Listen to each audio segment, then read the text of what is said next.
Merhaba arkadaşlar, kanalıma hoş geldiniz. Bugün bu görmüş olduğunuz cici yeleği öreceğiz birlikte.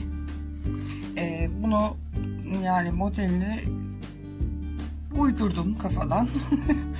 Yani herhangi bir modele bağlı kalmadan ördüm. Aralarına şöyle kabartmalı trabzanlar koyarak fıstık modeli ördüm.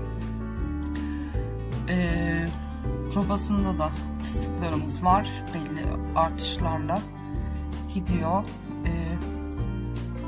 Birlikte çalışmak istedim bugün bunu. Bu 3 aydan itibaren 1 yaşa kadar kullanılabilecek bir ölçüde oldu. Bugün sizlerle birlikte daha ince bir ip, daha ince bir tığ ile aynı sayıda başlayarak 0-3 aylık için ölçüde öreceğim. İpimi, tığımı değiştirerek bedeni küçültüyorum. Eğer siz aynı kalınlıkta iple örecekseniz sayısıyla oynamanız gerekecek. Yani küçültme, büyütmeyi ya ip tığla oynayarak değiştiriyoruz ya da aynı ipi, aynı kalınlıktaki ipleri kullanıyorsak sayılarıyla oynayarak ölçü değiştiriyoruz. Ben şimdi bunun ölçülerini vermek istiyorum size. Şimdi şu son sıra bir sıra çakma sık iğne yarım trabzan döndük. Onunla birlikte 11 santim oldu robanın yüksekliği. O olmadan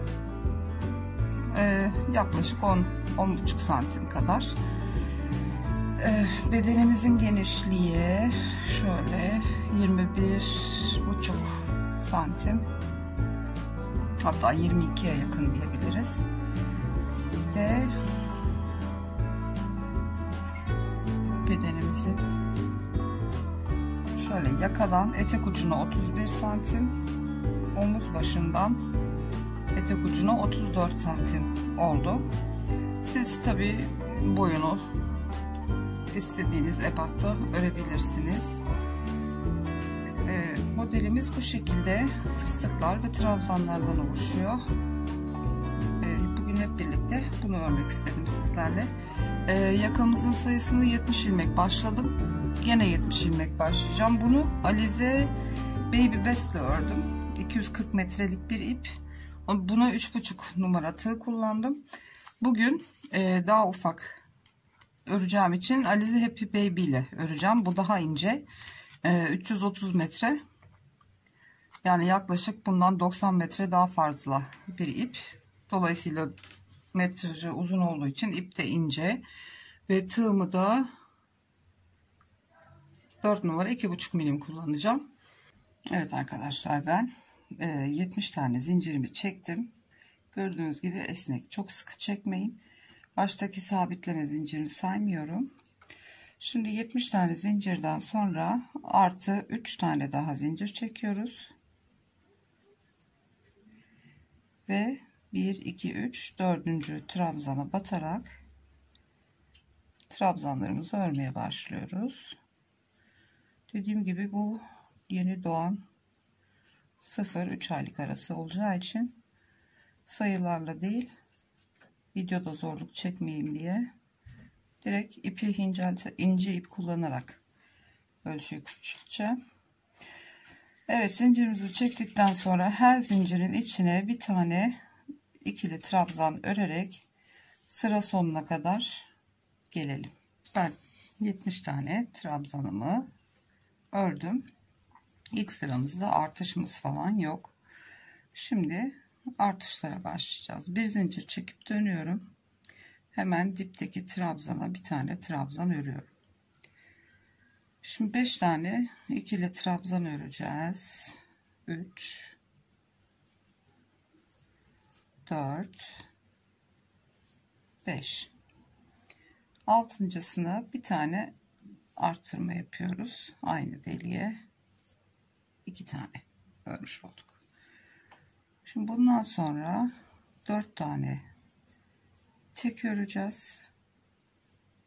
4 tane ikili trabzan. 5.'sine çift batacağız. Başta sadece 5 tane yaptık. Ondan sonrasını 1 2 3 4 tane tek, bir tane çift örmüş oldum. Şimdi yine her trabzanın tepesine bir tane batarak 1 2 3 4 tane trabzanımı ördüm. Beşincisine çift batıyorum. Arttırma işlemine başladık. Bu sırada böyle arttırış yapacağız. Ondan sonra 3. sıramızda fıstıklarımızı koymaya başlayacağız. Şimdi bu sırayı böyle 4 tane ikili trabzan, bir tane arttırma, aynı trabzan için 2 tane batarak, yani 4 tane tek, bir çift örerek sıra sonuna kadar gelelim. Ben son arttırmamı yaptım. Şimdi burada sonda 4 tane ilmeğimiz kaldı. Hiç problem değil. 4 tane kalsın. Sayılara takılı kalmayın lütfen. Şimdi son arttırmayı yaptım. 4 tane de tek öreceğim. Diğer başta 5 yapmıştık. Burada 4 tane denk geldi. Hiç sorun değil. Evet, bu sıramız da bitti. Şimdi bir tane zincir çekip dönüyorum. Hemen dibine batıp bir tane ikili trabzanımı örüyorum. Şimdi bu sırada 1 2 3 4 5 tane tek öreceğiz. Bir tane başlangıçta 5 yapmıştık ya, gene 5'imizi öreceğiz. Fıstığımızı koyacağız. Aralarda 4 tane örüp fıstık koyacağız. O şekilde ilerleyeceğiz. Şimdi bir taneyi ördük. 2 3 4 ve 5. Şimdi üstüne doluyorum. Bir sonraki trabzanın tepesine 2 3 ve 4 dolgulu bir tane fıstık yaptım. Hemen yanındakinden devam ediyorum. 1 2 3 4 tane örüyoruz. 5.'ye 4 dolgulu bir tane fıstık yapıyoruz. Doladıklarımı çektim. Tığımda 2 tanesi kalıyor. Onu da topladım.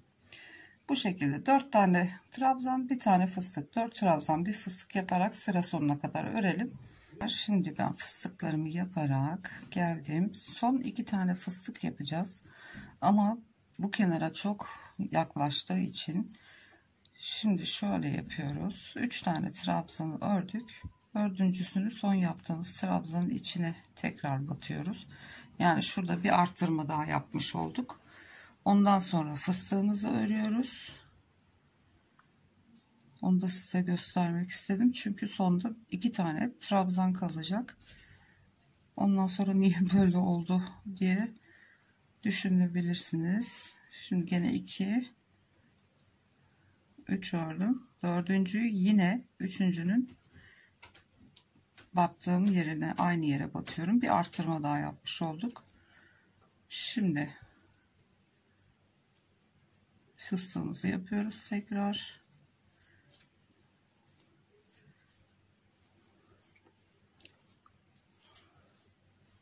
Üç ve 4. Başta 5 kalmıştı. Burada 4 kalıyor. 4 5 ör, bir arttır yapacağız. Şimdi ilkinin dibine hemen bir zincir çekip döndüm. Dibine trabzanı yaptım.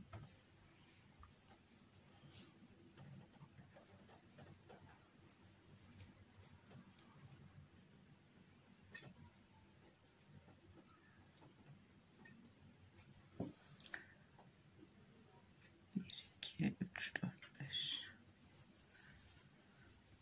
Evet. 2, 1, 2, 3, 4, 5. 6.'ya arttırmayı yapıyoruz.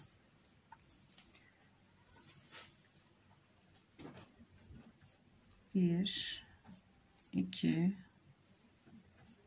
üç, 4, 5 tane örüyoruz. 6.'ya çift batıyoruz. Evet, şöyle model üstünde de göstereyim.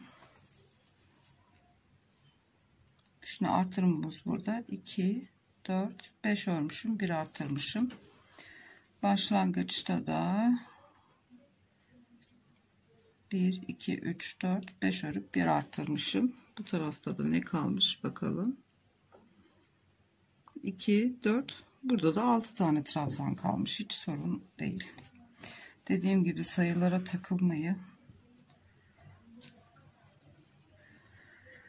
Evet, şimdi 5 tane tek, bir tane çift örerek bu sıramızı da örelim. Ben sıramın sonuna kadar geldim.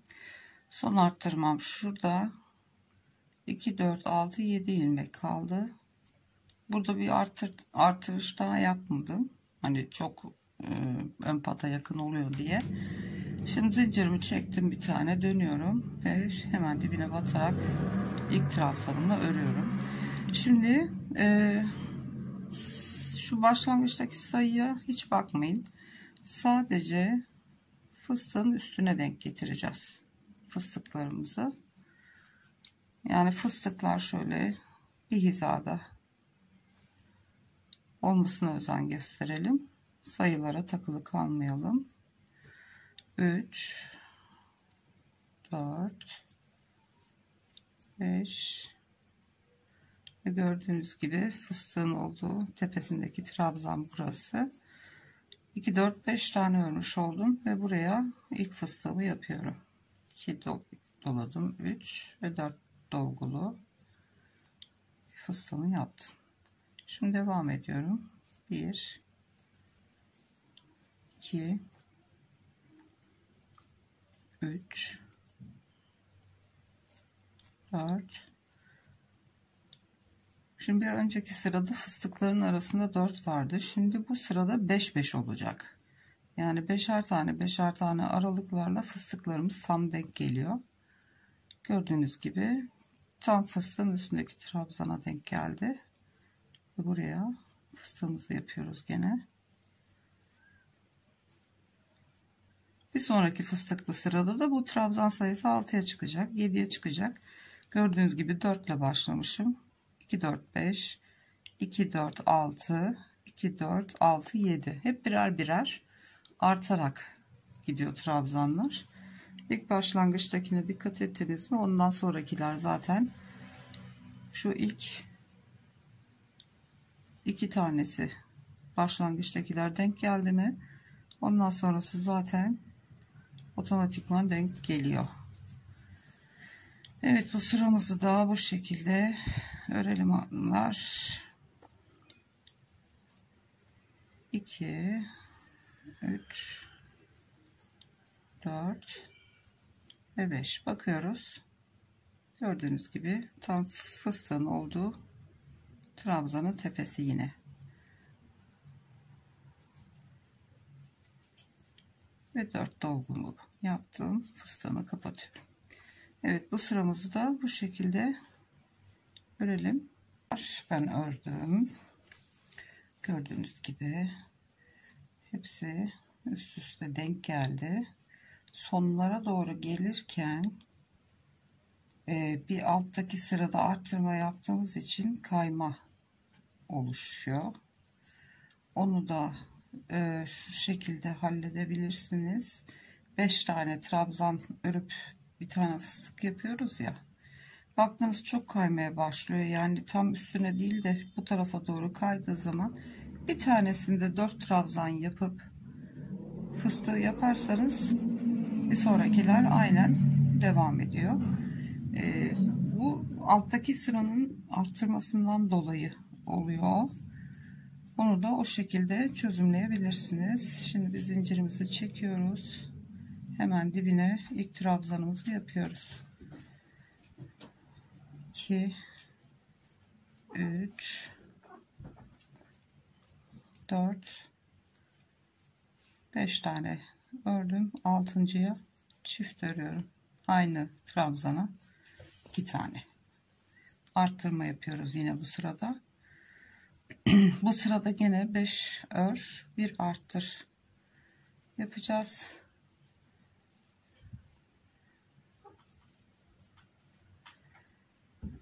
4 ve 5. Şimdi arttırıyorum. Evet, bu sıramızı da 5 tane tek, bir tane arttırma şeklinde sıra sonuna kadar örelim. Evet, ben sıra sonuna geldim. Şimdi şurada en sonunda bir artırma daha yaptım bu sefer ve 2 tane tek, sonunda 2 tane tek trabzan örmüş oldum.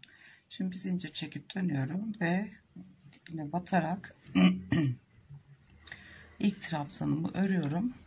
Şimdi fıstığın oraya kadar öreceğim. 2 3 4 5. Bir tane daha örüyoruz. 6 ve gördüğünüz gibi tam fıstığın tepesindeki buraya 4 dolgulu fıstığımızı yapıyoruz şimdi. Evet, ilk fıstığımızı yaptık. Şimdi yine trabzanlarla devam ediyoruz. 1 2 3 4 5 ve 6. Yedincisi tam fıstığın tepesine denk geliyor. 4 tane trabzandı ilk fıstıklı sıramızda, ikincisinde 5'ti. Şimdi gördüğünüz gibi 6 oldu. 6 tane trabzan, bir fıstık, dörtlü fıstık yapıyoruz. Ve yine 6 tane trabzan örüyoruz. 2 3 4 5 6. Gördüğünüz gibi fıstığın tam tepesi, yine fıstığımızı yapıyoruz. Evet, 6 tane trabzan, bir fıstık örerek bu sıranın sonuna kadar tekrar devam ediyoruz. Evet arkadaşlar, bakın şimdi 6 örüyorduk ya, kaymaya başladı gördüğünüz gibi. Şimdi burada 3 tane ördüm, 4 5 6.'yı buraya öreceğim. 7. fıstığın sonrasına kaymış olacak. Dolayısıyla ne yapıyoruz? 4 ve 5 tane örüyoruz. Bir tane eksik örüyoruz trabzanı ve fıstığı yine fıstığın tepesine denk getiriyoruz. Yani bu sefer göstermek istedim. Yani hiç sorun etmeyin. Bir tane trabzan eksik örüp yine fıstığı, çünkü fıstıklar belirgin, göze çarpan. Yani şu aradaki sayıları önemsemeyin. Fıstıklar bir hizada olsun. Önemli olan o. Gördüğünüz gibi bu şekilde hemen fıstığın hizasını düzenlemiş olduk. Bakalım şimdi düzgün gidecek mi? 4 5 ve 6.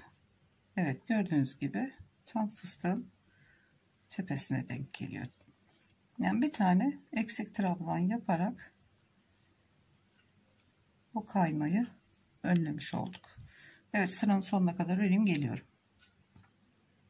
Evet arkadaşlar, bitirdim sıra sonuna kadar. Bir tane eksik trabzan örerek hizada tuttuk fıstıklarımızı. Şimdi bir zincirimi çektim, dönüyorum. İlk trabzanımı hemen dibine yapıyorum.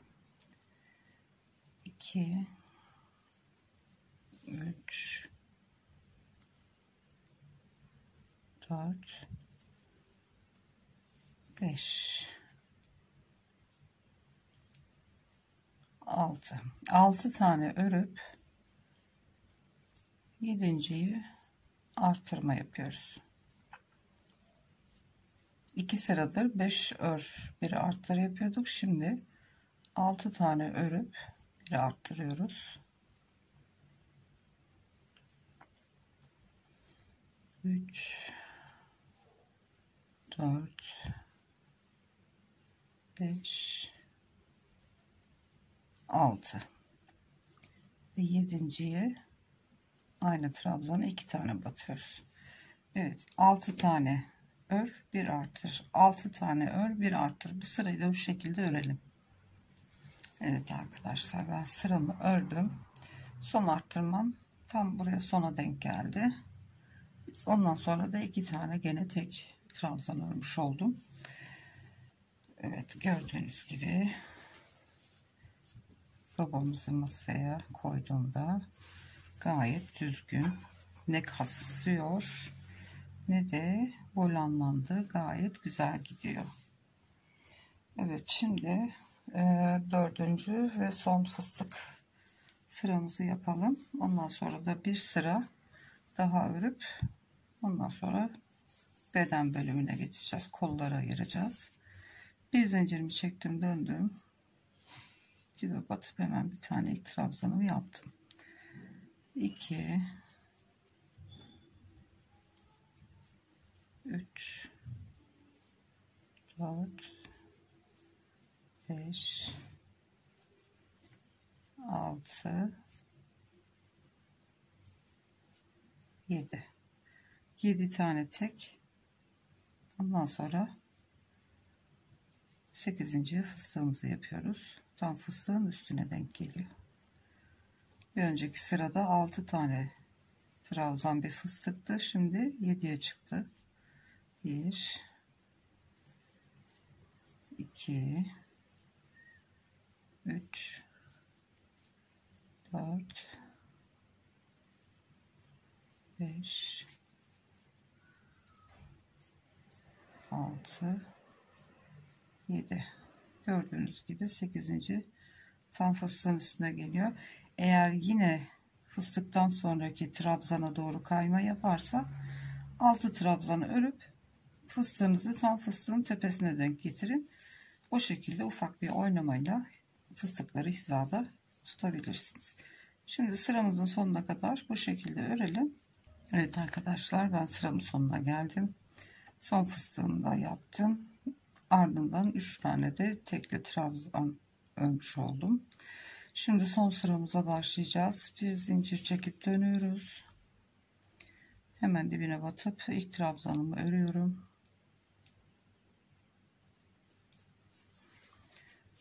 Şimdi bu sırada çok fazla artış yapmayacağız. 3 4 5 6 7 8 9 ve 10 tane tekli trabzan örüp bir tane artırma yapacağız. Aynı trabzana 2 tane batıyoruz. 10 tane tek, bir tane çift örerek bu sıramızı da bu şekilde örelim. Ondan sonra ilmeklerimizi sayıp ön beden, kollar ve arka kısmını ayrımını yapacağız. Ve ondan sonra da yeleğimizin hem modelini kuracağız hem kolları ayıracağız. Ondan sonra da bedenimizi örmeye devam edeceğiz. Evet, bu sıramızda da 10 tane trabzan, bir tane artırmayla devam edelim. Arkadaşlar, ben son sıramı da ördüm. 10 tek bir çift örüyorduk son sırada ve robamın artışı benim için yeterli. Şöyle ölçelim hemen. Robamızın yüksekliği tam 9 santim. Bu 0-3 aylık için yeterli bir ölçü benim için. Şimdi siz de ördüğünüzü bitirdiniz. Son sıradaki ilmeklerimizi sayıyoruz. Bende 142 tane ilmek var. Siz de ilmek sayınızı sayın. Olabilir 3 eksik 5 fazla, hiç sorun değil o. Şimdi kol ayrımlarını, ön, kol ve arka ayrımını yapacağız. Bunun için şöyle ilmek ayraçlarına ihtiyacımız var. Şimdi dağılımı istediğiniz gibi yapabilirsiniz. İlla ön şu kadar, kol bu kadar, arka bu kadar olacak diye bir kural yok. Ben şimdi şey yapmayı düşünüyorum. Burası örgümüzün ön yüzü. İlmek başlangıcımız burada kaldı. Şimdi 36 tane arkaya vereceğim. 36 tane de ön, yani 18 bir tarafı 18 bir tarafı yapacağım. Ve 35'er tane de kollar için ayıracağım. Onun için şimdi sayıyoruz. 2, 4, 6, 8, 10, 12, 14, 16 ve 18. 18. ilmeğe ayracımın birini taktım. Kola 35 tane ilmek vereceğimi söylemiştim.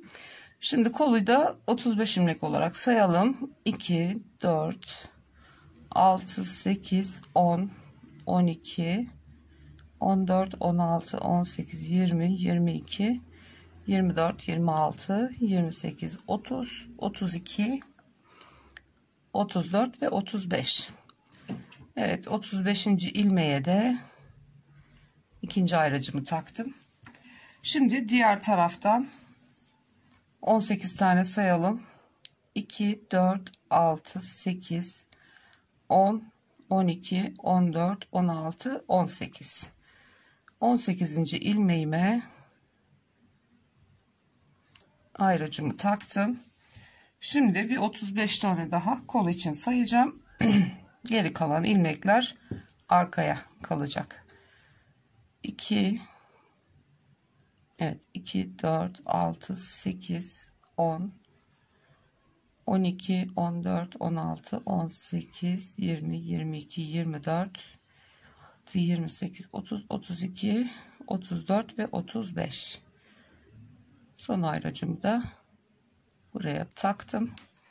Ve gördüğünüz gibi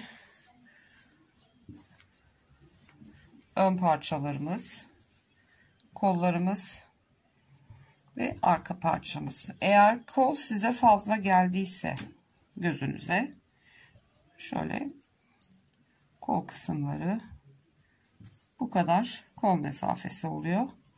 Önler ve diğer kol şu şekilde üst üste koyduk mu yerlerini, şu kadar bir kısım, yani 8 santimlik bir kısım kollar için kalıyor. Şimdi o modeli kuracağız, hem kollarımızı buralardan birleştireceğiz. Ondan sonra sadece bedeni çalışacağız. Şimdi kol birleştirme ve model kurulumuna geçelim. Şimdi modelimiz 2 sıradan oluşuyor. İlk sırada şu trabzanımız ve V şeklinde fıstığı örebileceğimiz ve örgü yapıyoruz. Yuvasını hazırlıyoruz fıstık için. İlk sıramız trabzan ve V örgü. V şekli vererek yapacağız. Dönüşte de yine trabzan ve fıstıklarımız var. 2 sıranın tekrarından oluşuyor modelimiz. Şimdi bir tane zincir çekip dönüyorum. Dibe hemen batıp ilk trabzanımı yaptım. Modelin kenarında ilk etapta 2 tane örüyorum.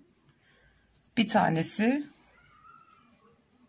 V örüyoruz kenarına, oraya kalıyor. Biri de V harfin, V örgünün iki yanında tek olarak kalmış olacak. O yüzden başlangıçta 2 tane trabzan örüyoruz. Şimdi hiç zincir çekmeden bir atlayıp ikincisine batıyoruz. Bir trabzan yapıyoruz. 2 zincir çekiyoruz. Tekrar trabzan yapıyoruz aynı boşluğa ve V şeklimizi örmüş olduk. 1 2 atlıyoruz. Bir tane tek trabzan örüyoruz. Tekrar doluyorum. 1 2 bir atlıyorum. İkincisine V şeklimi oluşturacağım. 2 zincir çekiyorum. Aynı boşluğa batıyorum. Tekrar V şeklimi oluşturdum. Şimdi sayılardan dolayı tabi fark edebilir. Benim bu ördüğüm turuncuda 1 2 3 4 tane V şekli yapmışım. 4 model koymuşum. Eğer koltuk altını birleştireceğimiz zaman şu bir atlayıp ikinciyi ördüğümüz yeterli gelmiyorsa, bir iki ilmek kaldıysa arada iki atlayıp üçüncüye de batabilirsiniz. Sizde 5 tane fıstık örebilecek sayıda ilmek ayarlayabilirsiniz. O yüzden onu örerken ayarlamayı kendiniz yapacaksınız. Trabzanı ördüm. Şimdi gene bir tane atlıyorum ve 2 zincir çekip V örgümü yapıyorum. Üçüncü oldu bu.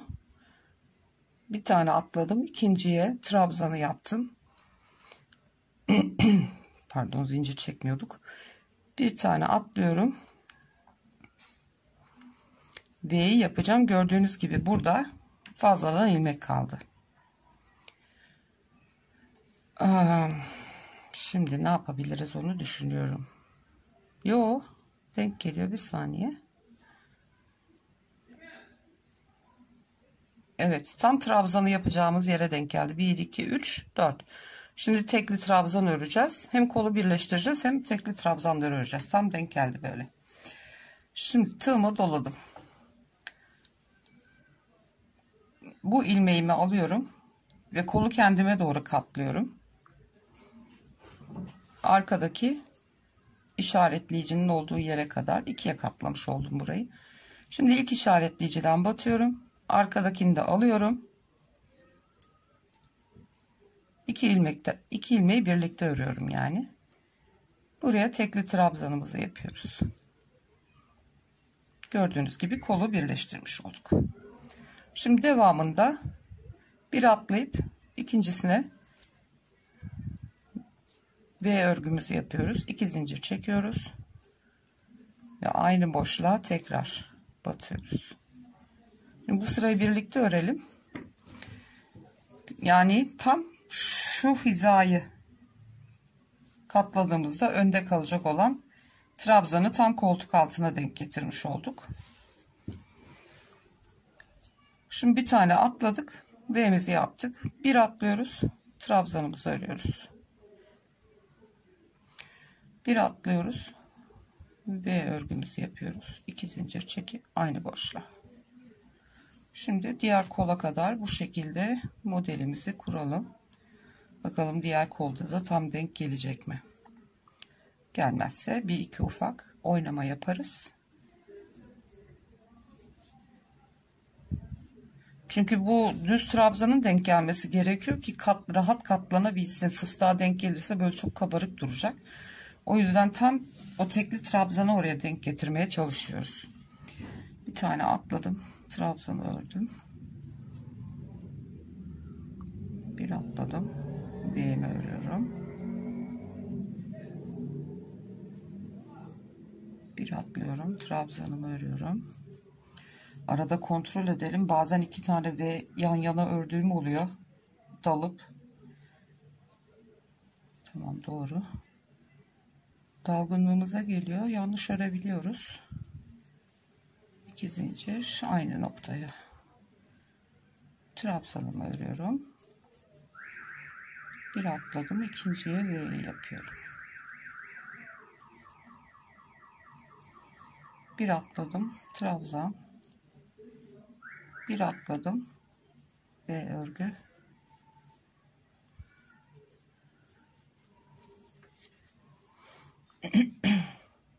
Bir atladım.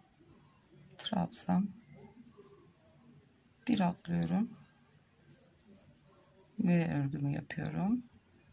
Aynı noktaya 2 kere batıyoruz. Bir atladım, trabzan. Bir tane atladım, V örgü ve gördüğünüz gibi burada 2 tane kalmış oldu. Şimdi buraya V örgü yapacağız. Buraya trabzanı yapacağız. Olmadı. Şimdi birazcık geri sökelim. İşte yaşanabilecek durumları ben hani videoyu kesip tertemiz, hiç hatasız bir şekilde gösterebilirdim ama siz örerken burada problem yaşayacaktınız. Ben de o yüzden en doğal haliyle hiç kesintisiz ne yapıyoruz, hemen şurada bir tane değil 2 tane atlıyoruz mesela. Ördüm. Bir atlayıp V'yi yapalım. Yani çözüm nasıl üretiyoruz onları da görün istedim. Bir değil gene 2 atladım. 2 ilmek fazlamız vardı ya. Bir tane atladım. Şimdi normal gene ve örgümü yapıyorum. Bir atladım. Trabzan.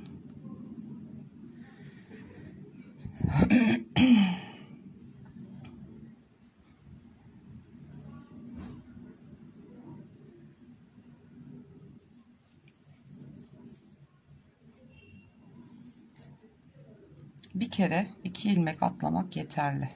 Şurada 2 tane atladık. Üçüncüye battık. Birer tane atlayarak gidiyoruz gene. Yani bir şekilde denk getireceğiz onu. Şuraya gene trabzan ve örgü ve şimdi tam denk geldi. Buraya V örgümü yaptığım zaman bir atlayıp ikincisinde tam tekli trabzana denk geliyor. Şimdi ben bakayım kaç tane V olmuş arkada. 1 2 3 4 5 6 7 8 9 tane şöyle fıstıklı modelim olacak. Şuradaki gibi. Onun yuvasını hazırlamış oldum. 9 tane fıstığın yuvasından var. Şimdi gene kolları kendime doğru katlıyorum. Ve ilkinden batıyorum. Öndeki kısım olan işaretleyiciden de batıyorum. İçinden geçiyorum. İkisiyle birlikte örüyorum tek trabzanı. Ve diğer kolumuzu da birleştirmiş olduk. Şimdi gene bir tane atlıyorum. Hemen V'ye başlıyoruz. Burada da belki problem çıkabilir. Bir tane atladım. Trabzanı yaptım. V yapıyorum. Önde 4 tane vardı.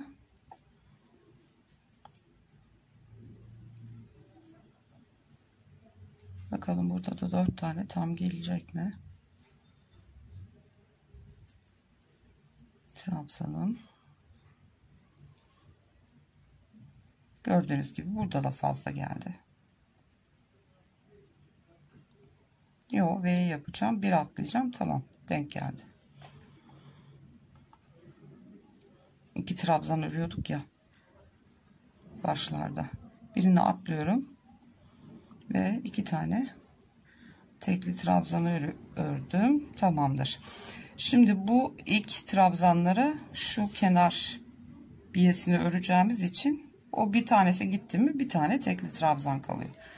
Şimdi bir tane zincir çekip döndürüyorum ve artık modelimizi, fıstıklarımızı öreceğiz. Şimdi dibine hemen ilk trabzanımı yapıyorum.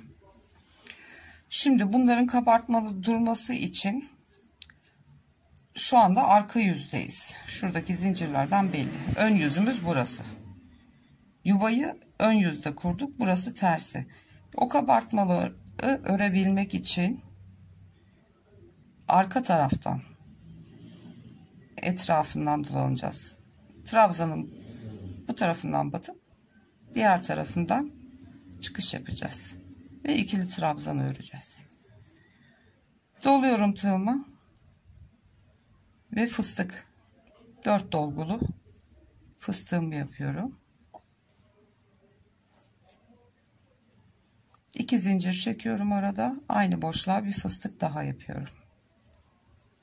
4 dolgulu. Ve aradaki trabzana geldim. Arkadan giriyorum. Trabzanın diğer tarafından çıkıyorum. Ve ikili trabzanımı örüyorum. Ön yüzünü çevirdiğimizde gördüğünüz gibi böyle kabartılı bir şekilde belli oluyor. Şimdi şu ilk sırada hiç zincir çekmedik trabzanlarla ve örgülerin arasında. Bir sonraki sırada aralarda birer tane de zincir çekeceğiz. model biraz daha açılsın ve kendini göstersin diye. Şimdi bir tane daha yapalım birlikte. V örgünün içine fıstığımızı yapıyoruz. 2, 3, 4 dolgulu. 2 zincir. Tekrar aynı boşluğa bir fıstık daha. Topluyorum. Trabzana geldim. Arkadan girip diğer taraftan çıkıyorum. Ve ikili trabzanımı örüyorum. Tekrar fıstığımı yapıyorum. 2 zincir, aynı boşluğa ikinci fıstığımı örüyorum. Çok fazla uzun yapmayalım fıstıklarımızı. Trabzana geldim. Arkadan giriyorum.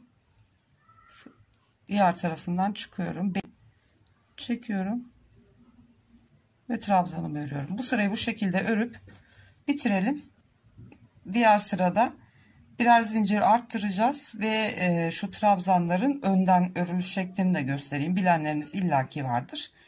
Ama bilmeyenler için görmüş olurlar. Ondan sonra etek ucumuza kadar öreceğiz. Ve daha sonra biyelerimizi ve iliklerimizi açarız. Ve inşallah videomuzu bitiririz. Şimdi bu sırayı örelim. Tekrar geliyoruz. Evet arkadaşlar, ben sıramı tamamladım. Şimdi tekrar ön yüze geçiyoruz. Bir zincirimi çektim. Ön yüzümüz burası. Şu yakadaki ilk trabzan sırasının düzgün olan kısmından anlayabilirsiniz. Burası tersi. Şimdi ikinci sıramızı yapacağız. İlk zincir çektim, döndüm. İlk trabzanımı ördüm. Şimdi bu kabartmalar arka yüzden arkadan batarak dolanmıştık. Ön yüzünde de sağdan girip sol tarafından çıkıyoruz. Bu şekilde örüyoruz. Şimdi zincir çekmemiştik. Bir önceki sırada artık birer tane zincir çekiyoruz trabzanların yanında. 2 tane V için ve V örgümü yaptım. Burası modeli fıstığı öreceğimiz yuvaları oluşturduğumuz sıra. Bir zincir çektim, tekrar fıstığın arasındaki trabzanı önden bu şekilde girerek örüyorum. Yine bir zincir çekiyorum. V örgümü yapıyorum. 2 zincir çekiyoruz V örgüde ve yuvasını oluşturuyorum. Gördüğünüz gibi kabartmalı bir şekilde devam ediyor. Bir zincir, sağ taraftan girip trabzanın sol tarafından çıkıyoruz ve ikili trabzan olarak örüyoruz. Bir zincir, trabzanımı yapıyorum. 2 tane zincir, tekrar aynı boşluğa ve V örgümü oluşturuyorum. Bu sıramızı da bu şekilde kabartmalı trabzanımızı ve V örgülerimizi aralarda birer tane, bunun arasında 2 tane, buralarda birer tane zincir çekerek sıra sonuna kadar örelim. Arka sırada tekrar arkadan trabzana nasıl batıyoruz onu göstereyim. Ondan sonra da etek ucunu, uzunluğunu ne kadar istiyorsanız o kadar öreceğiz. 1, 2, 3, 4 ve 5 fıstık modeli. Ben birer zincir çekerek ördüm şu aralarda. Şu trabzanların aralarında. 5'ten sonra o zincir sayısını şurada 2'ye çıkarttım. Hani biraz daha böyle verevlesin, genişlesin etek ucuna doğru diye. Eğer siz daha kısa yapacaksanız, ufak bir bebek eli yapacaksanız 4 model sonra 2 zincire geçip bir 4 model 5 model daha o şekilde örebilirsiniz istediğiniz uzunluğa gelene kadar. Şimdi bu sıramızı trabzan yanında birer zincir ve V örgüsünde 2 zincir çekerek bu sırayı da bitirelim. Dönüşte tekrar birlikteyiz. Evet arkadaşlar, sıra sonuna geldim. Son bir zincirimi çektim. Kabartmalı trabzanımı örüyorum ve yanındaki diğer trabzanı da düz olarak ördüm. Bir zincir çekip arkasını dönüyoruz. Şimdi ilk trabzanımı dibine yapıyorum. Kabartmalı olanı ne yapıyorduk? Arkadan girip diğer taraftan çıkıyorduk. Ters yüzünde bu şekilde örüyoruz. Bir tane zincir çekiyoruz ve V'nin içine dört dolgulu fıstığımızı örüyoruz. 2 zincir, aynı boşluğa ikinci fıstığımızı örüyoruz. 4 dolgulu, bir tane zincir çekiyoruz. Trabzanımızı arkadan dolanıp trabzanımızı örüyoruz. Tekrar bir zincir, fıstık yapıyoruz V örgüsünün içine. 2 zincir, tekrar fıstık, bir zincir, trabzana arkadan sağdan girip sol tarafından ve örüyorum. Bu şekilde gördüğünüz gibi. Şimdi dediğim gibi ben bunu mesela bu uzun olduğu için etek boyu biraz daha 5 tane fıstıktan sonra şey yaptım. 2 zincire çıkarttım. Şu arada birer tane çektiğimiz zincirleri. Bunda 4 tane yapacağım. Çünkü biraz daha kısa olacak. Yeni doğan ve yani 0-3 aylık olduğu için. Dediğim gibi siz de ince iple yapıp 0-3 aylık bebeğe yapacaksanız 4 fıstık modeli sonra 2'ye çıkartabilirsiniz zinciri. Ama bunun gibi 1 yaşa kadar giyilebilecek daha büyük bir yelek örecekseniz 5 tane fıstıktan sonra çıkartabilirsiniz 2 zincire. Biraz daha şu görüntüyü böyle hafiften aşağıya doğru genişleyen görüntüyü elde etmek için. Şimdi örülüşümüz bu şekilde, hep aynı. İstediğimiz boyuta gelene kadar örelim. Ondan sonra kenar biyelerimizi yapacağız. Britlerimizi atalım. Düğmelerimizi dikeceğiz ve Allah'ın izniyle yeleğimizi bitirmiş olacağız. Şimdi etek boyumuzu örelim ve tekrar beraber olacağız. Evet arkadaşlar, ben bitirdim yeleğimizin boyunu. Dediğim gibi yeni doğan, yani 0-3 ay arası için olacak. O yüzden küçük bir beden oldu. Şimdi ben size son ölçülerini vereyim. Komple boyumuz 28 santim oldu. Robamızda bir dediğim gibi 9 santim. Şimdi tabii şuraya biye öreceğimiz için şöyle hafif aralıklı tutayım. 19 santim bedenimizin genişliği de, yani koltuk altı kısmı etek ucuna doğru gördüğünüz gibi modelimiz genişliyor zincir sayısını arttırdığımız için. Şimdi kenarın biyesini yapalım. Şimdi ipi burada koparttım, bu tarafta kaldığı için sağ taraftan böyle başlayacağız, yakanın etrafını döneceğiz ve sol tarafın etek ucunda bitireceğiz. O yüzden ipi koparttım. Biyeyi örerken bu ipi içine saklayacağım. Şimdi şu köşedeki ilk trabzanın olduğu yerden ipimizi birleştiriyoruz. Şöyle hemen şu ipin ucunu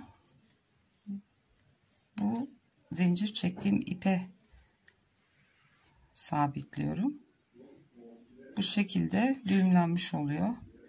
2 tane zincir çekelim. Yarım trabzan çakma sık iğne öreceğiz.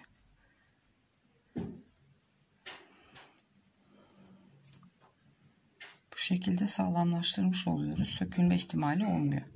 Şimdi üstüne doluyorum. Ve yarım trabzan ördüm. Buraya bir tane daha örüyorum.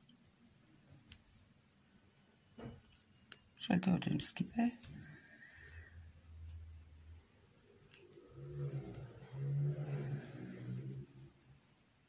İkişer tane örsek oraya yetiyor. Şu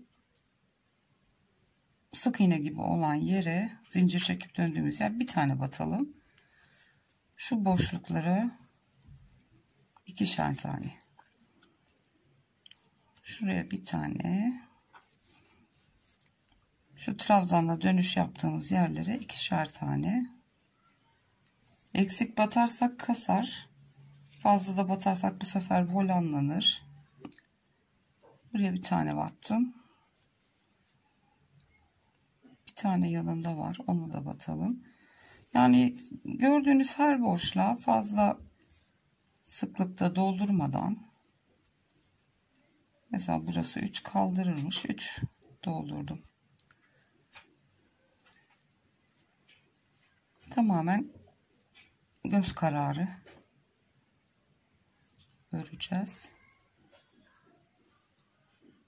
3 tane ördüm.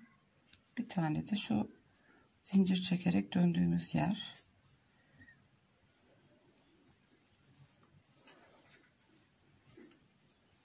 Üç tane. Şimdi komple örelim. İliği yapmayı da göstereyim. Şöyle yarım trabzan örü doluyoruz. İlmek alıyoruz. Üçünü birlikte çekiyoruz.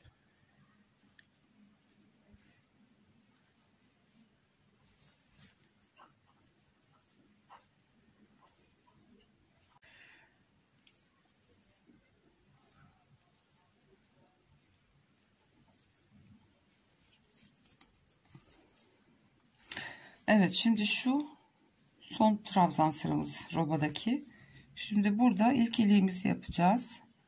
Şimdi şöyle bir tane öreyim. Şuraya boşluğa da bir tane örelim. Şimdi düğmenizin boyutuna göre 6 ya da 7 tane zincir yeterli gelir. 4, 5, 6 tane ben çeksem yeter. Şimdi şu ön taraftan şöyle bu biritimizi birleştirelim. Ama bu ipimiz ince, düğmeye küçük gelecek sanırım. Biraz daha büyüteyim. 1, 5, 6, 7 tane. Evet, 7 tane olur, uygundur. Şöyle kaydırma zinciriyle gördüğünüz gibi bir tane brit yaptık. 3 tane düğme kullanacağız. O yüzden ortalayacağız. Şimdi şurada bir tane daha yapacağız. Bir tane de yakaya yakın yapacağız. Şimdi tekrar trabzanlarımızı örmeye devam edelim.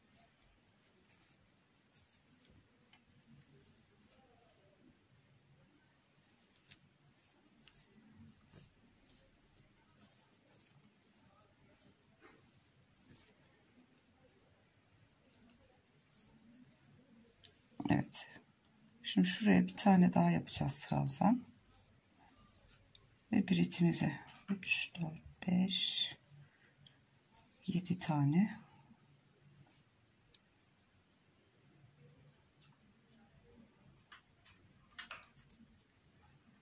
Evet, ikinci biritimizi de yaptık. Şimdi yakaya kadar örelim.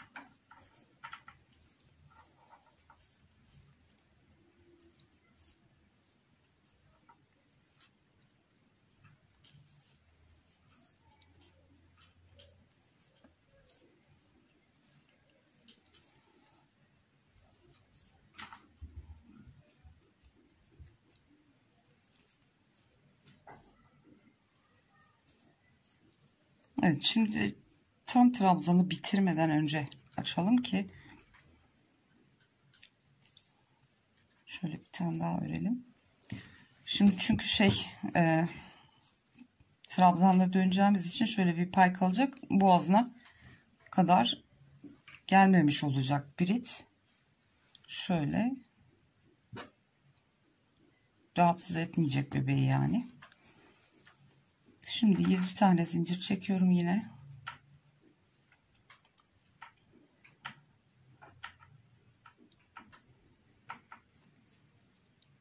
Kaydırmayla kapattım. Şimdi tekrar devam ediyoruz. Şimdi burada köşeye döneceğiz ve yakadan itibaren devam edeceğiz. Şimdi bir tane köşeyi dönmek için örüyorum. Bir tane de normal yaka için. Ve şimdi trabzanların tepesine değil, ben aralarına batıyorum. İki trabzanın arasına, boşluğuna. Şöyle.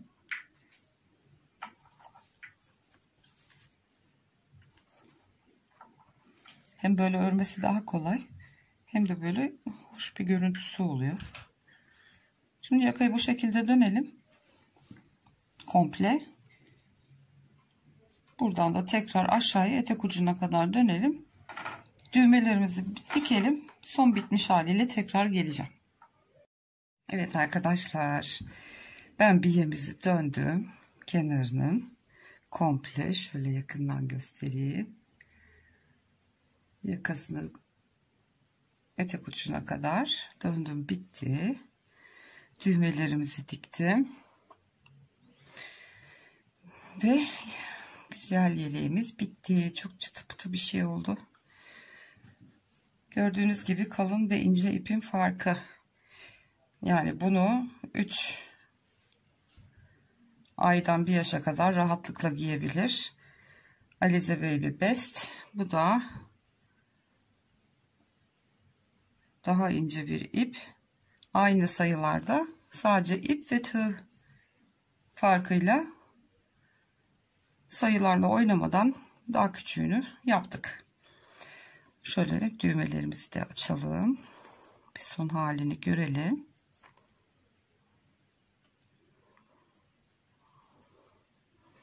Evet, gördüğünüz gibi çok cici. İplerimizi falan hep sakladım. Hiç tertemiz bir iş oldu. Şöyle. Bu da açık hali. Bu şekilde. Evet arkadaşlar. Bu videomuzda buraya kadar. Eğer videolarımı beğeniyorsanız lütfen kanalıma abone olmayı ihmal etmeyin. Abonelik biliyorsunuz ücretsiz. Yanındaki zili de aktif hale getirip tümünü işaretlerseniz kanalıma yükleyeceğim her videodan anında haberdar olabilirsiniz. Beğenilerinizi ve yorumlarınızı esirgemeyiniz lütfen. Bizler için çok önemli. Çok mutlu oluyoruz sizler yorum, beğeni yaptıkça. Yaptığımız işlerde başarılı olduğumuzu anlıyoruz. O yüzden lütfen desteklerinizi ihmal etmeyin. Bir sonraki videoda görüşünceye kadar kendinize ve sevdiklerinize çok iyi davranın. Hoşça kalın.